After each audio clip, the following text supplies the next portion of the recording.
Hello, Prime Minister. Karina Roman, CBC News. Many have remarked on how awkward and stilted the public interactions have been between you and Prime Minister Modi. What accounts for that tension?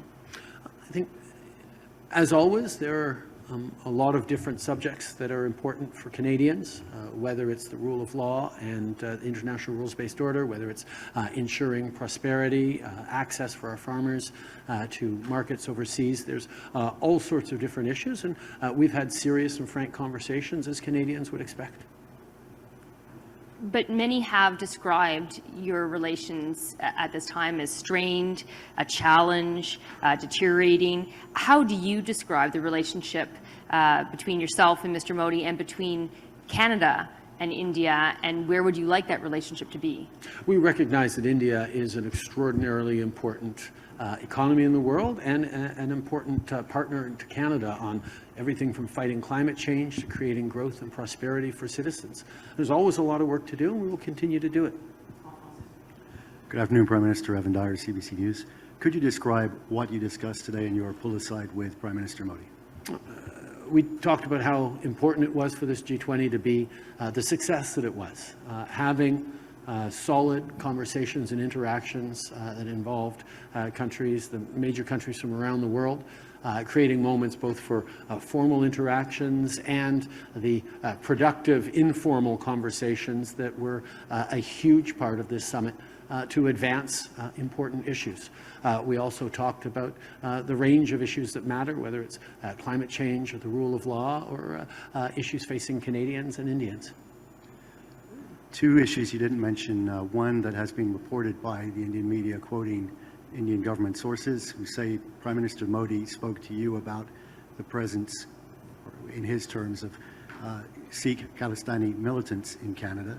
And the second is the question of interference in Canada by India, which has been cited by Canada's own intelligence agencies. Did neither of those topics come up? No, they both came up over the years with Prime Minister Modi. We've had many conversations on both of those issues.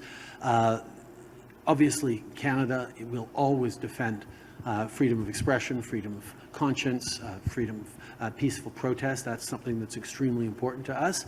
At the same time as we're always there to prevent violence, to push back against hatred. I think on the issue of the community, it's important to remember that the actions of the few do not represent the entire community or Canada. The flip side of it, we also highlighted the importance of respecting the rule of law, and we did talk about foreign interference. Good afternoon, Prime Minister. Taria Isri, Global News.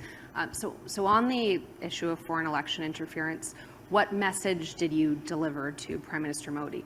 The message is the one that we have continued to deliver to all our partners and allies around the world, as well as countries that we have concerns with, which is making sure that respect for the rule of law, integrity and sovereignty of democratic institutions and processes, and the respect for the sovereign choices of citizens in and of a given country to choose their future. Diaspora Canadians make up a huge proportion of our country, and they should be able to express themselves and make their choices without interference from any of the many countries that we know are involved in interference challenges. Last night you ended up canceling your appearance at the dinner, and this morning at the ceremony you pulled your hand away when Modi attempted to pull it. You pulled your hand away. What does this involve? I'll let you read into what you like. I'm here to work. We're here to deliver important things for Canadians in terms of growing the economy, in terms of solving some of the real geopolitical challenges that people are facing.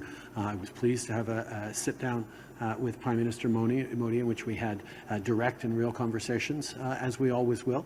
But we're going to continue to work hard to create opportunities, not just for Canadians, but for people around the world, and that's always been my focus. Why did you cancel?